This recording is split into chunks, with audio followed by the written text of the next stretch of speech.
And a violent operated group felt the responsibility to keep this newly freed ex-slave, ex-sharecropping group separated and one person working for another person by the dominant because white they were group. born They were different. not entitled to the promises which has been made by the Constitution of the United States. We hold these truths to be self-evident, that all men are created equal. Well, they were not considered men. They were considered property, chattel, not Pause. human. Before I end this video, how can one person classify another person as not a human or a man, but as property?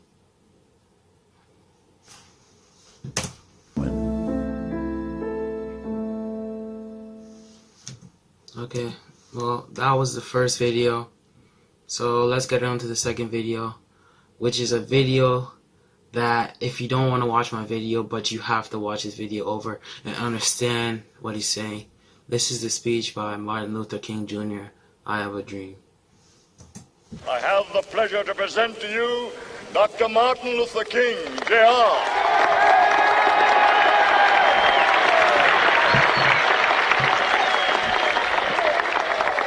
I am happy to join with you today in what will go down in history as the greatest demonstration for freedom in the history of our nation.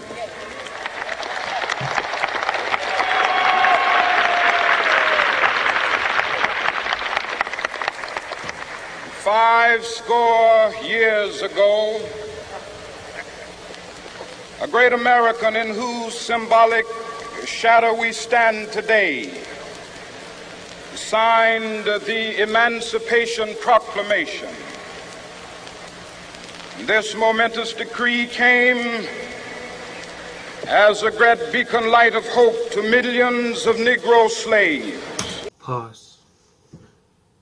Another thing I don't understand is why would somebody willingly sign a petition, or technically it's not his fault, but he signed the petition for everybody to be equal, yet we're still seeing discrimination.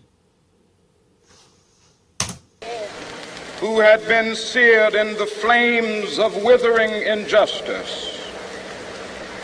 It came as a joyous daybreak to end the long night of their captivity. But 100 years later, the Negro still is not free. Pause. But 100 years later, the Negro still is not free. All the evolution, the whatever you want to call it, the turning points in history, from the beginning where we started with sticks and stones to the point of Jesus Christ, to the point of now, to the evolution of technology, everything. Man has gone upwards. But to me, a certain portion of time before us, we just stopped. We started to go down. Now, it just seems like the world is just disorganized. You're already suffering with a pandemic, killing millions of people. Then we're seeing discrimination in which we're supposed to be helping each other pass through this period in history. It's sad, honestly. 100 years later,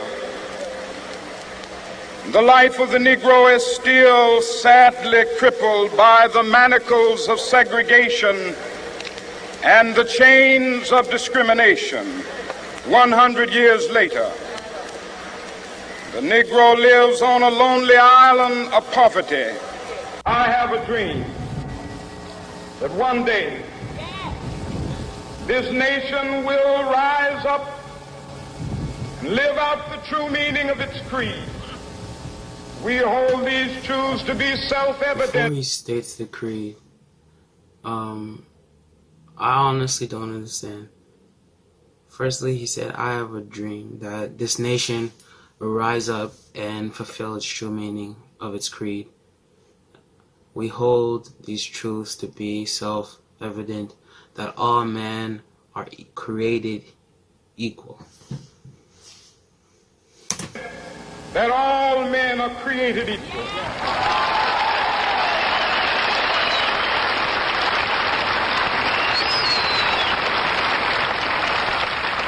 I have a dream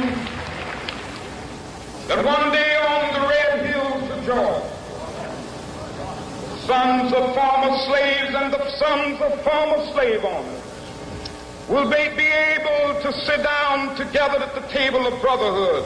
I have a dream that one day,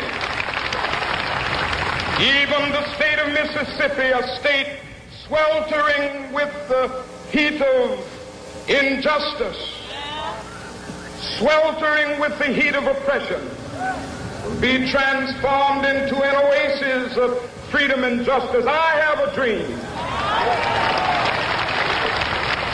My 4 little children will one day live in a nation where they will not be judged by the color of their skin, but by the content of their character. I have a dream today. Pause. I have a dream that my 4 little children will one day live in a nation where they're not judged by the color of their skin, but the content of the character. I honestly don't. I know it's not everyone who does this, but a cliche is like, you can't judge the book by its cover without reading it. But honestly, the way people treat some people, I see it in this world, and honestly, it just like ticks me off. And like, I know that it's not my place to talk or whatever, but I know that people got their money legally and it's their money. But I honestly don't understand why God would give one person $100 billion and there's still people that are hungry on the streets. Let's get back into the video.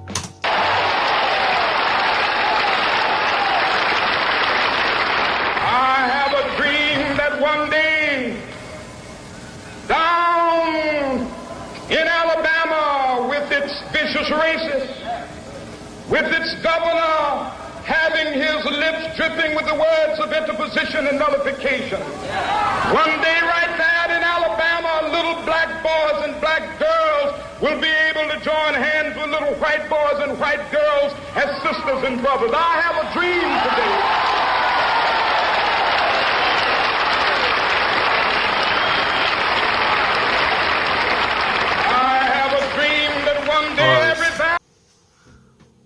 And what I'm seeing right now, our forefathers already fought for this. We have to stop.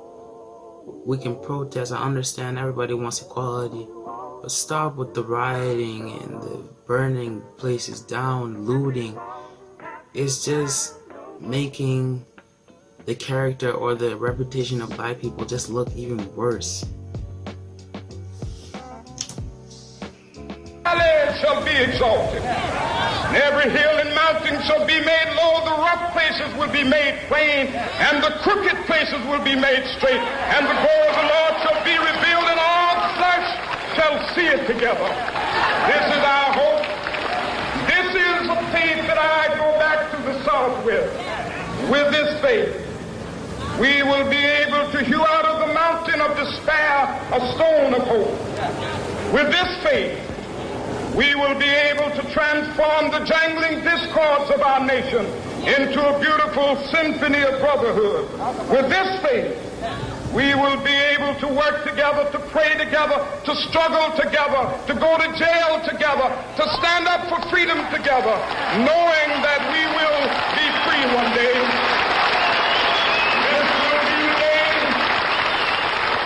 This will be the day with all of God's children. We see all these things in present day, it happens. We're all free, but technically, in my perspective, we're not free. Everyone has their pain or whatever, or the darkness that is chasing behind them, or whatever you want to call it. But honestly, it's not, to me, it's not free. freedom is the liberty to be unique and I'm sorry my camera turned off, but anyways, what I was saying is that technically we're not free right now, because a person should be able to go wheresoever, howsoever they want to, or howsoever they want to go. But a person should not be walking on the street and because of their skin be classified as a hoodlum, a gang member, whatever you want to call it, and be a victim or subsequent to irrational treatment by another person. This makes me feel bad. Anyway, let's get back into the video. Be able to sing with new meaning, my country tears of thee. Sweet land of liberty, of thee I sing. Land where my fathers died, land of the pilgrim's pride. From every mountainside, let freedom ring. And if America is to be a great nation, this must become true. And so let freedom ring. From the prodigious hilltops of New Hampshire, let freedom ring. From the mighty mountains of New York, let freedom ring. From the heightening Alleghenies of Pennsylvania, let freedom ring. From the snow-capped Rockies of Colorado, let freedom ring. From the curvaceous slopes of California. But not only that, let freedom ring from Stone Mountain of Georgia.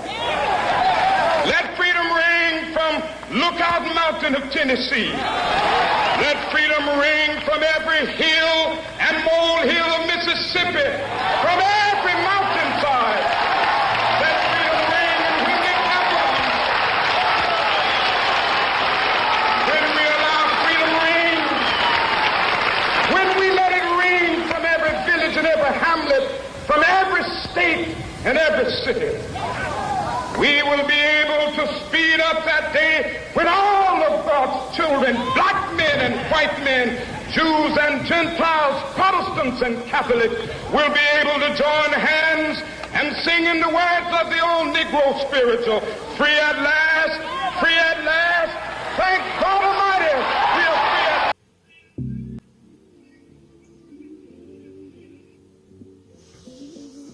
Anyway, that was Martin Luther King's speech, I Have a Dream. It's been your boy Odyssey with another video. If you like this video or you feel the same pain that I feel, like, subscribe, and share. Anyway, we out. But before I go, let's take a moment of silence for all those fallen soldiers and those people that we have lost, for those brave black men that have been gunned down, that have been killed for irrational things. Let's just take a moment of silence.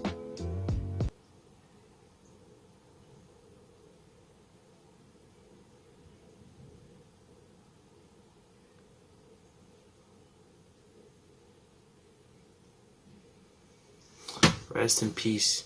We out.